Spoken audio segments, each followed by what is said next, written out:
Hey, future mama, God cares about your fertility, and so do I. Use this journal to allow God to speak to you so that you can prophetically navigate your motherhood journey. There may be weeks that you feel frustrated with all the things that you need to focus on to boost your fertility. Making lifestyle changes is a day by day process. Do it purposely until you can do it passively. Decide now that you will commit in doing whatever it takes holistically to heal your body. Once you have consistently committed to these changes, your body will be in optimal condition to get pregnant. Isn't it amazing to know that God created our bodies to regenerate our eggs and His semen every 90 days? Literally, in 90 days from now, you could be pregnant or in optimal condition to get pregnant even with your diagnosis. This journal will support you for the next year of your journey. I believe you can and will get pregnant before you get a chance to complete this journal, but continue to use it to navigate your goals that you have for your pregnancy and newborn stage.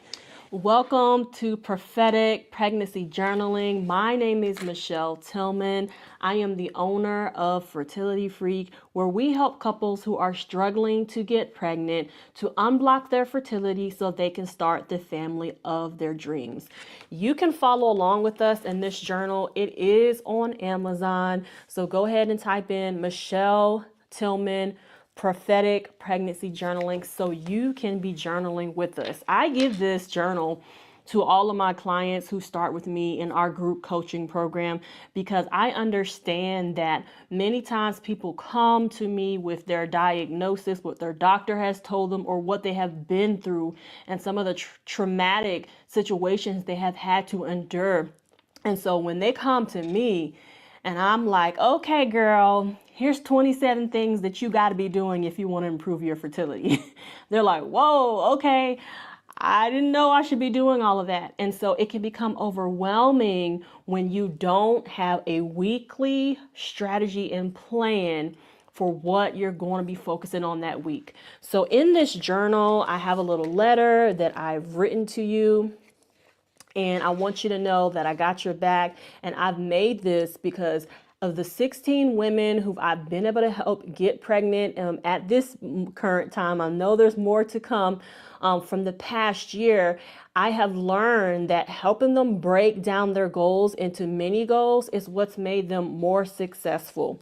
So the fertility checklist, which is in the front of this book, will tell you a lot of the things that you can consider to put down during this journaling call, but be open to allowing God to give you your specific clarity on what He wants you to focus on, because this journey, I believe when it's God led, we can avoid so much heartache and pain because God will literally guide our footsteps. And I believe that's the quickest way to get pregnant, is to work with God and with what He's already called for you over your life. So with prophetic pregnancy journaling, we're going to do what we call a call and response journal prompt between you and God. And so with this journaling method, I actually learned about this from an author and speaker called Mark Verkler. It was also confirmed through a process with one of my mentors, Prophet Chanelli Martin, with prophetic planning. And between those two, God has really drilled into me. This has got to be a part of every woman's process who you work with. They have got to learn to hear the voice of the Lord so that when I give her instructions about what doctor to go to, what to focus on, how to navigate this, that you have divine insight, not just from me because I'm an expert, but also from Holy Spirit, where He can give you divine insight for your journey. So sometimes when you're trying to hear the voice of God, it seems a little tricky, but I want to make sure that you understand that you don't have to over spiritualize it. There's different ways that you may hear from God. Some people, it's like you just get an inner knowing, like you just know that you know that you know that God is saying that. So when you ask yourself a question, if you have that inner knowing, whatever that inner knowing feeling is or thought is, write that down. Sometimes you will audibly hear God. I would say this is probably less common, but you may hear, Shamika, go to this doctor. And if you hear that, listen, make sure you write that down. Sometimes you have a flash vision, and that's where you're still awake, but God allows you to see with your eyes something that he's trying to show you about your future. Whatever you see, write that down in detail, because God is trying to tell you something. And then lastly, sometimes it's like a thought in your head and it sounds like your own voice, but you may be unsure if it's you, if it's God, like is the enemy, who is this? I'm not sure, but it came to my mind and I'm asking God a question right now. So I'm going to write this down. And so here's an example. Maybe you left the house and you were just ironing your clothes and you're rushing out the house and you get in the car and you're driving off and you think to yourself, did I leave the iron on? You didn't say it out loud, but you actually thought it in your head and you heard it in your voice. Sometimes God sounds like that to us. So whenever you are asking a question and you hear your own thought in your head, but you didn't say it out loud, it feels like your own thought, but sometimes that's how God sounds to you. So make sure you don't discredit anything that you hear. Okay, so we have 3 prompts and you're going to have 5 minutes under each prompt. It's not a whole bunch of deep diving. What is the first thing that you hear, see, or sense when you are asking yourself these questions each week? Okay, so let's get into it. We're going to spend 5 minutes on each prompt. The first prompt says, this week I will focus on. This week I will focus on. So you can use your fertility checklist or ask Holy Spirit, what do I need to focus on this week in particular? And you have 5 minutes.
Okay, here is prompt number 2. These are the obstacles that I may face this week. Okay, so you know what you're going to focus on. Now, based on that focus, what obstacles may you face while you're trying to stick to that focus? You have 5 minutes.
Okay, now we are on prompt number 3. So you know what you're going to focus on. You know what obstacles may come up while you're trying to focus on those things. Prompt 3 is I will overcome these obstacles by. So you know what you have to deal with every week. You know how your coworkers are. You know how your family is. You know how your neighbors are. Whatever it might be that would get in the way of you doing those focuses. What are you going to do to make sure that you actually get them done? How are you going to overcome? Okay. So you have 5 minutes.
All right, so now you have went through everything you're going to focus on this week. What might stop you from being able to concentrate and fulfill these focuses, and how you're going to overcome those things that might block you from doing what you have planned to do. So what I want you to do is drop in the chat for me, drop a comment on this video. I want to know, what are you focusing on this week? What were your wins from last week? Did you see something that you were able to accomplish that you're proud of? Or is it that you need to repeat some of the things that you did from last week because you weren't quite successful at them yet? What is it that you are feeling from your past wins, and for this coming week, what is it that you're going to focus on? One of the things that I love for you to do is be honest about where you're at and share, because you never know what you are sharing, how that can positively impact someone else who is watching or listening, and understanding that, oh, maybe that's something I need to ask God about. So feel free to share. I'm going to share some of mine while you share yours in the comments, because every week there's something you need to focus on. The whole point of this is so that you continually build on your habits. So as you are successful in one habit, then you can build another one. The hardest thing to do is to have so many things to do, and you can't be successful at all of them at the same time, because it may feel overwhelming. So take your time. I know we all want to get pregnant as soon as possible, right? Because it's been a long time already, but I want to make sure that you understand how important it is to focus and be successful versus doing a whole bunch of things and then failing them all. And then you feel defeated and you're like, oh my God, I can't do this. You can do it. God has a plan for you. Ask him step by step, day by day, week by week, how am I going to navigate this journey? God has brought me into your journey. You being able to watch this video, or if you're already working with me as your coach, I want to help you navigate this season. Myself being able to overcome infertility 2 times based on being overweight, undiagnosed endometriosis, male factor infertility. There were so many things that doctors said, there's no way that you're going to get pregnant based on your age, based on your weight, all these different things that I was told. And God has blessed my womb 2 times already. And since I've been able to help over a dozen women get pregnant in the last year, I'm excited to be a part of your journey too. So make sure you're sharing right now in the comments. What is it that you're focusing on? What are your wins? And how are you going to turn things around for this next week? And if you have any other questions about what it means to work with me, or if you're already working with me and you need some more one-on-one time, I would love to help you. Drop it in the comments. Say, hey, I need some extra help. Or you can shoot me an email to hello@fertilityfreak.com. Or you can feel free to reach out to me on any social media platforms. I am at Fertility Freak on all platforms: YouTube, TikTok, Instagram, Facebook. I would love to hear from you. And I'm so excited about how you are working this plan, because God has a plan for you. And I'm so happy that you are not just praying, but you are doing the work. You've already made a bold step by being here. Continue to be bold. Continue to follow the Fertility Freak protocol, because we want you to be able to understand your fertility, get testing and results all from the comfort of your home, so you don't have to sit around and wait on a doctor's appointment to get some answers. We are a full service coaching program where we want to make sure that you have everything you need, and we're going to ship everything to your doorstep, so you don't have to wait for another doctor's appointment to get answers. You're going to get answers, and I'm going to walk you through what to do with those answers so that you get pregnant faster. I can't wait to see you soon. I can't wait to see your miracle babies, and I hope you have a wonderful week, and I'll see you next week. Same time, same place. Love y'all. Get a free video training from me when you send me a screenshot of you holding this journal to @FertilityFreak on IG, Facebook, or TikTok. With love, Michelle.